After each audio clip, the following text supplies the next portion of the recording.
নমস্কার, আমি সঙ্গীতা। আপনারা শুনছেন বহিঃপ্রকাশ। আজ পড়তে চলেছি শ্রী সত্যজিৎ রায়ের এক অত্যন্ত জনপ্রিয় চরিত্র ফেলুদার থেকে একখানা গল্প। এটি নাম লন্ডনে ফেলুদা। প্রথম পর্ব পড়ছি আজকে।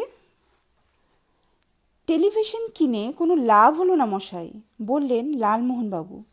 দেখার মতো কিচ্ছু থাকে না। রামায়ণ মহাভারত দুটোই দেখতে চেষ্টা করেছি, 5 মিনিটের বেশি স্ট্যান্ড করা যায় না। আপনি যে খেলাধুলোয় ইন্টারেস্টেড নন, বলল ফেলুদা।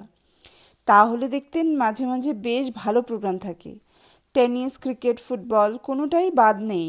যেমন দেশের খেলা তেমনি বিদেশের খেলা। তবে ওরা আমার একটা গল্প থেকে টিভি সিরিয়াল করতে চাচ্ছে।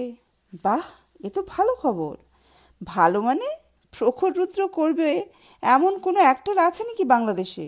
অথচ ও দেশে দেখুন, সুপারম্যানের জন্য পর্যন্ত লোক পেয়ে গেল। মনে হয় একেবারে বইয়ের পাতা থেকে উঠে এসেছে। আমাদের পাড়ায় কোনো বড় পুজো নেই, তবে একটু দূরেই আছে। সেখান থেকে মাঝে মাঝে লাউডস্পিকারে হিন্দি গান ভেসে আসছে। লালমোহনবাবু তার সঙ্গে গলা মেলাতে চেষ্টা করে পারছেন না। গানটা ভদ্রলোকের একেবারেই আসে না। যদিও বলেন ওর দাদামশাই নাকি খান ত্রিশেক ওস্তাদি গান রেকর্ড করেছিলেন। চা এক প্রস্ত হয়ে গেছে, আরেকবার হবে কিনা ভাবছি। এমন সময় বাইরে গাড়ি থামার শব্দ পেলাম, আর তারপরেই ডোরবেল। দরজা খুলে দেখি এক লম্বা চওড়া ধবধবে ফর্সা ভদ্রলোক দাঁড়িয়ে আছেন। এটা কি প্রদোষ মিত্রের বাড়ি? আজ্ঞে হ্যাঁ, আসুন, ভেতরে আসুন। ফেলুদা সোফা থেকে উঠে দাঁড়িয়েছে। ভদ্রলোক ঘরে ঢুকলেন। ধুতি, পাঞ্জাবি আর কাঁধে সাদা চাদর, পায়ে সাদা পামশু। আভিজাত্য ফুটে বেরোচ্ছে সমস্ত শরীর থেকে। বসুন, বলল ফেলুদা। ভদ্রলোক একটা সোফায় বসে লালমোহনবাবুর দিকে জিজ্ঞাসু দৃষ্টি দিলেন। ইনি আমার বন্ধু লালমোহন গাঙ্গুলি, বলল ফেলুদা। লালমোহনবাবু একটা নমস্কার করলেন, কিন্তু ভদ্রলোক যেন সেটা দেখেও দেখলেন না। পায়ের উপর পা তুলে গিলে করা ধুতির কোচটাকে সযত্নে কোলের উপর রেখে বললেন, আপনার কথা আমার আপনার কথা আমায় বলে পাইকপাড়ার সাধন চক্রবর্তী। হ্যাঁ, ওর একটা তদন্তের সঙ্গে আমি জড়িত ছিলাম, বলল ফেলুদা। ভদ্রলোক আপনার সুখ্যাত করলেন, তবে ডিটেল কিছু দেননি। আপনি কতদিন ধরে করছেন এই কাজ? বছর 10 হলো। সিস্টেমটা দেশি না বিলেতি? যে কেসে যেমনটা দরকার হয় আর কি। আইসি। আপনার সমস্যাটা কি সেটা যদি বলেন। সেটাকে সমস্যা বলা চলে কিনা জানি না, সেটা আপনাকেই বিচার করতে হবে। ভদ্রলোক পকেট থেকে একটা খাম বার করলেন, তারপর তার থেকে সযত্নে একটা ছবি বার করে ফেলুদাকে দিলেন। আমি ফেলুদার কাঁধের উপর দিয়ে দেখলাম ফিকে হয়ে যাওয়া পুরনো একটা ফটোগ্রাফ। তাতে রয়েছে পাশাপাশি দাঁড়িয়ে পরস্পরের কাঁধে হাত দিয়ে দুজন হাফ প্যান্ট শার্ট পরা ছেলে। তাদের বয়স 16-17 বেশি নয়। এর মধ্যে কাউকে চিনছেন কি? ভদ্রলোকের প্রশ্ন করলেন। বাদিকের জন তো আপনি, বলল ফেলুদা। হ্যাঁ, ওই একজনকে আমিও চিনতে পারছি। অন্যটি আপনার বন্ধু অবশ্যই। দেখে তো তাই মনে হয়, তবে ওর পরিচয় ধরতে পারিনি। ছবিটা আমি সম্প্রতি পেয়েছি, একটা দেরাজের কাগজপত্রের তলায় ছিল। আপনাকে আমি একটি মাত্র কাজ দিতে এসেছি, ভেবে দেখুন সেটা নেবেন কি না। কী কাজ? আমার সঙ্গে ওই ছেলেটি কে সেটা আমার জানা চাই। এর পরিচয় আপনাকে অনুসন্ধান করে উদ্ঘাটন করে দিতে হবে। ও কোথায় আছে, কি করে, আমার সঙ্গে পরিচয় হলো কি করে, আর কবে, সে সব আমার জানা চাই। সেটা করলে আপনার কাজ শেষ। এর জন্য আপনার পুরো পারিশ্রমিক আমি দেব। আমার আগে জানা দরকার আপনি নিজে কোনো খোঁজ করেছেন কি না। ক্লাবে আমার স্কুল কলেজের কয়েকজন সহপাঠী আছে, আমি তাদের দেখিয়েছি, তারা কেউ চিনতে পারেনি। আপনি লক্ষ্য করবেন ছেলেটি বাঙালি কিনা তাও বোঝা শক্ত। চুলটা তো কালো, তবে চোখ দুটো একটু কটা। আপনার সাহেব বন্ধু ছিল কখনো? আমি ইংল্যান্ডে 4 বছর স্কুলে আর 1 বছর কলেজে পড়ি। বাবা ওখানে ডাক্তারি করতে গিয়েছিলেন। তারপর অবশ্যই আমরা সবাই দেশে ফিরে আসি। ফিরে আসার আগে ইংল্যান্ডের কোনো কথাই আমার মনে নেই, কারণ ওখানে থাকতে বাইসাইকেল থেকে পড়ে গিয়ে আমার স্কাল ফ্র্যাকচার হয়ে যায়। তার ফলে 5-7 বছরের স্মৃতি আমার মন থেকে লোপ পেয়ে গেছে। কোন স্কুলে আর কোন কলেজে পড়েছিলেন সেটা মনে নেই। বাবা বলেছিলেন সেও অনেক বছর আগে। কলেজ বোধহয় কেমব্রিজ, স্কুলের নাম আমার মনে নেই। স্মৃতি ফিরিয়ে আনার জন্য কোনো ওষুধ টষুধ খাচ্ছেন না? অ্যালোপ্যাথিক খেয়েছি, তাতে কোনো কাজ হয়নি। এখন একটা কবরিজি ওষুধ খাচ্ছি। ইংল্যান্ড থেকে ফিরে কি হয়? সেন্ট জেভিয়ার্সে ভর্তি হই। বাবাই সব ব্যবস্থা করে দেয়, কারণ তখন আমি সম্পূর্ণ সুস্থ হইনি। সেটা কোন বছর? 52। ইন্টারমিডিয়েটে ভর্তি হই। ফেলুদা ছবিটি হাতে নিয়ে মিনিট খানিক ভাবল, তারপর প্রশ্ন করল, আপনার কি মনে হয় এই ছেলের সঙ্গে কোনো একটা বিশেষ ঘটনা জড়িয়ে আছে? সেরকম মনে হয়েছে। এক এক সময় আবছা আবছা স্মৃতি ফিরে আসছে, আর তখন যেন একে দেখতে পাই, কিন্তু এর পরিচয় অজানাই থেকে যায়। অত্যন্ত অস্বস্তিকর ব্যাপার। যার সঙ্গে এত বন্ধুত্ব ছিল সে কে? সে এখন কোথায় আছে, কি করে, আমাকে মনে রেখেছে কি না, এসব জানার জন্য প্রবল কৌতূহল হয়। কাজটা সহজ না বুঝতে পারছি, কিন্তু সে কারণেই তো হয়তো আপনি ইন্টারেস্টেড হতে পারেন। ঠিক আছে, কাজটা আমি নিচ্ছি, তবে এতে কত সময় লাগবে তা আমি ঠিক বলতে পারছি না। আর ধরুন যদি বিলেত যেতে হয়, তাহলে আপনার এবং আপনার অ্যাসিস্ট্যান্টের প্লেন ভাড়া আমি দেব, ওখানে হোটেলে থাকার খরচ আমি দেব, যে $500 আপনাদের প্রাপ্য তার টাকাটা আমিই দেব। বুঝতেই পারছেন আমি এর পরিচয় পাবার জন্য কতটা আগ্রহী। আপনার বাবা কি মারা গেছেন? বিলেত থেকে ফেরার 5 বছরের মধ্যেই মা মারা গেছেন 10 বছর পর। আমার স্ত্রী বর্তমান, একটি সন্তান আছে, আমার মেয়ে। সে বিয়ে করে দিল্লিতে রয়েছে, স্বামী IAS। এই হলো আমার কার্ড। এতে আমার নাম, ঠিকানা, ফোন নাম্বার সবই পাবেন। কার্ডটা দেখলাম। নাম রঞ্জন কে মজুমদার, ঠিকানা 13 রোল্যান্ড রোড, ফোন 287401। ফেলুদা বলল, আমি আপনার সঙ্গে অবশ্যই যোগাযোগ রাখব। কোনো প্রয়োজন হলে আশা করি আপনি আমাকে সাহায্য করবেন। সম্ভব হলে নিশ্চয় করব। ভদ্রলোক উঠে পড়ে বললেন, ছবিটা তাহলে আপনার কাছেই রইল। হ্যাঁ, ওটার একটা কপি করে অরিজিনালটা আপনাকে ফেরত দিয়ে দেব। ভালো কথা, আপনি কি করেন সেটা তো জানা হলো না। ও সরি, আমারই বলা উচিত ছিল। আমি চার্টার্ড অ্যাকাউন্ট্যান্ট, বিকম পাশ করি সেন্ট জেভিয়ার্স থেকেই। লি অ্যান্ড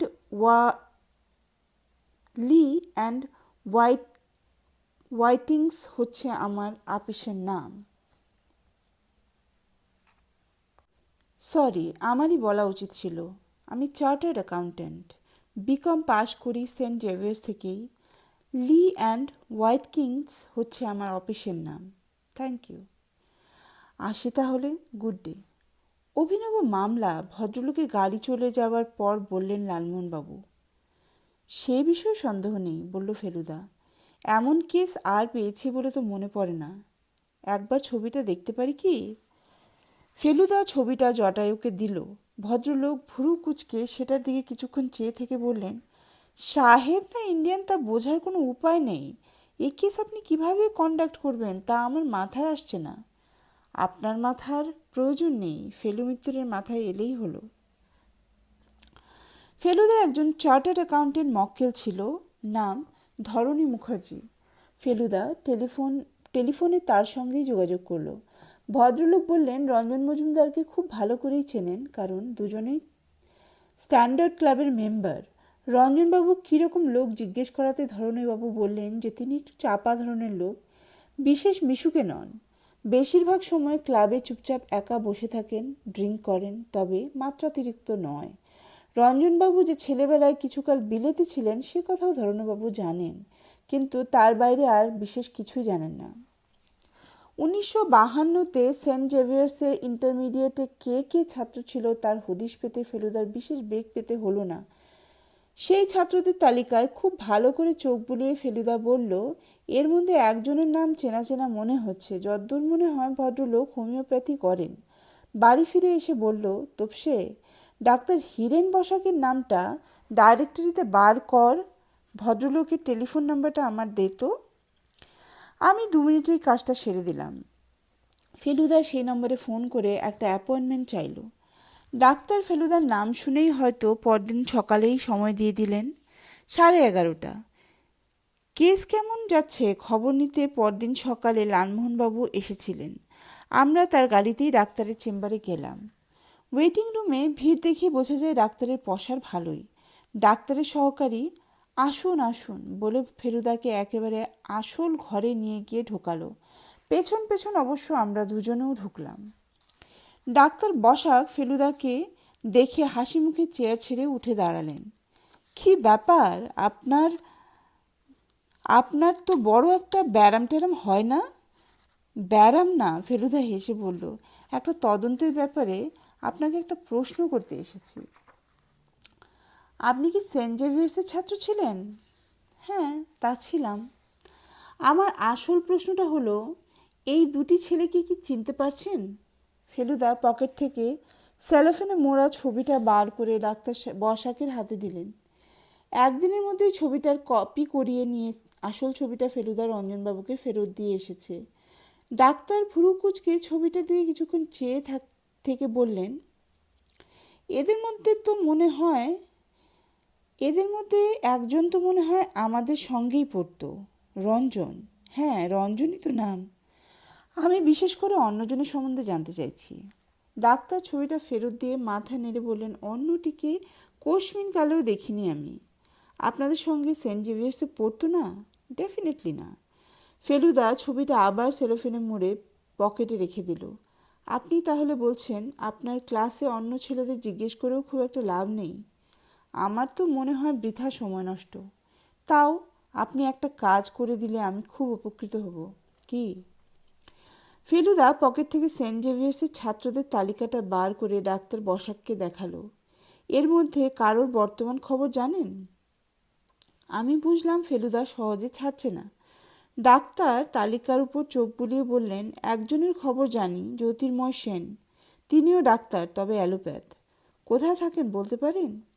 হেস্টিংস। ঠিকানাটাও আপনাকে টেলিফোনের বইতেই পেয়ে যাবেন। Thank you sir. গাড়িতে উঠে লালমোহনবাবু বললেন, স্কুল কলেজের বাইরেও তো বন্ধু হয় মশাই। অ্যাট প্রেজেন্ট আমার যে কজন বন্ধু আছে তাদের কেউই আমার সহপাঠী ছিল না। এটা ঠিকই বলেছেন, বলল ফেলুদা। আমার মনে হয় শেষ পর্যন্ত খবরের কাগজে ছবি দিয়ে এনকোয়ারি করতে হবে। তবে আগে এই হেস্টিংসে ডাক্তারটাকে একটু বাজিয়ে দেখি। জ্যোতির্ময় সেন আমাদের অ্যাপয়েন্টমেন্ট দিয়েছিলেন 3 দিন পরে, সকাল 9:30টায়। ফেলুদার নাম শুনেছেন, যথেষ্ট সম্ভ্রমের সঙ্গে কথা বললেন আর বললেন উনি 10টায় চেম্বারে যান, তার আগেই আমাদের সঙ্গে কাজটা সেরে নিতে চান। ফেলুদা বলল, আর এটাও জানিয়ে রাখি যে এর মধ্যে ব্যারামের কোনো সম্পর্ক নেই, ব্যাপারটা আমার একটা তদন্তের সঙ্গে সংশ্লিষ্ট।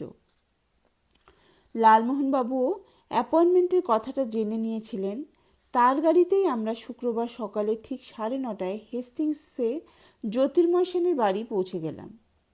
এর পসার যে ভালো সেটা বাড়ি দেখেই বোঝা যায়।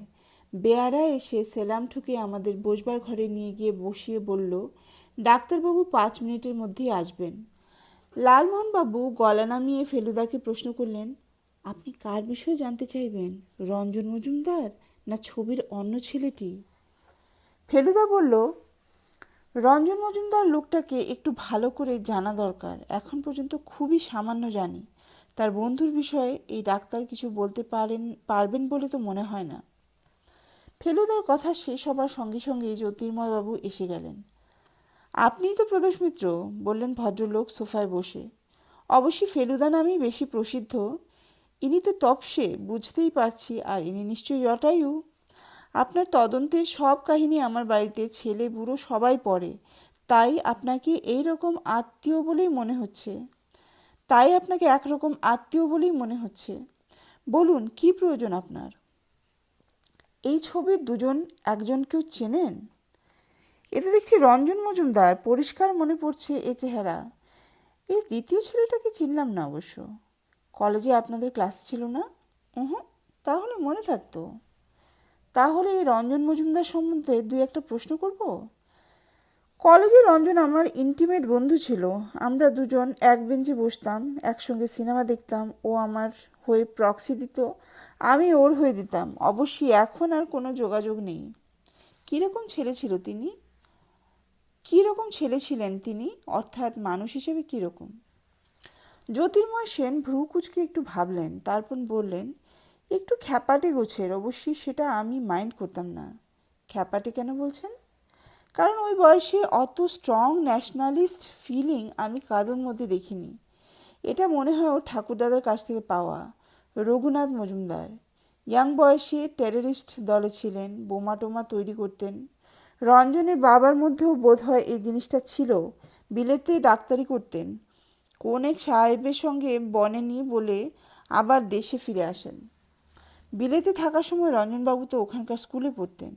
তা হয়তো পড়তো, কিন্তু সে সম্বন্ধে ও নিজে কখনোই কিছু বলেনি। ওর তো ওখানে একটা বিশ্রী অ্যাক্সিডেন্ট হয়, সে বিষয়ে জানেন বোধ হয়। উনি নিজেই বলেছিলেন। তার ফলে ও 5-7 বছরের ঘটনা একদম ভুলে যায়, অর্থাৎ বিলেতের সব ঘটনাই ওর মন থেকে লোপ পেয়ে যায়। তাহলে ওখানে কার সঙ্গে পরিচয় হয়েছিল না হয়েছিল সেটাও জানবার কোনো উপায় নেই। না, যদি না ঘটনাচক্রের স্মৃতি আবার ফিরে আসে। তবে এটা বলে রাখি, রঞ্জন খুব সাধারণ ছেলে ছিল না।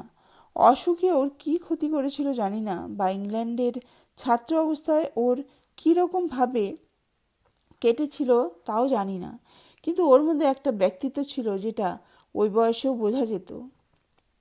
পরদিন সকালে টেলিফোনে অ্যাপয়েন্টমেন্ট করে আমি আর ফেলুদা রঞ্জন মজুমদারের বাড়ি গেলাম। কদ্দূর এগোলেন? ভদ্রলোক জিজ্ঞেস করলেন। এই ছেলেটি যে কলকাতায় আপনার সহপাঠী ছিল না সেটা জানতে পেরেছি। এবার একটা স্টেপ নেব ভাবছি, যেটা নিয়ে আপনার সঙ্গে আলোচনা করতে চাই এবং আপনার অনুমতি চাই। কী স্টেপ? এই ছবি থেকে অচেনা ছেলের ছবিটা খবরের কাগজে ছাপতে দিতে চাই, একটা বিজ্ঞাপনে। কলকাতা আর দিল্লির কাগজে দিলেই হবে। ভদ্রলোক একটু ভেবে বললেন, আমার নামের কোনো উল্লেখ থাকবে না তো? মোটেই না, বলল ফেলুদা। আমি শুধু জানতে চাই এই ছেলের পরিচয় কেউ জানে কি না। যদি জানে তাহলে আমার সঙ্গে যেন যোগাযোগ করে, আমার নাম ঠিকানা থাকবে। ঠিক আছে, আপনার ইনভেস্টিগেশনের জন্য যা যা করার দরকার সে তো আপনাকে করতেই হবে। আমার কোনো আপত্তি নেই। আজ এ পর্যন্তই। পরবর্তী অংশ পরবর্তী পর্বে শুনবো আমরা। শোনার জন্য অনেক অনেক ধন্যবাদ।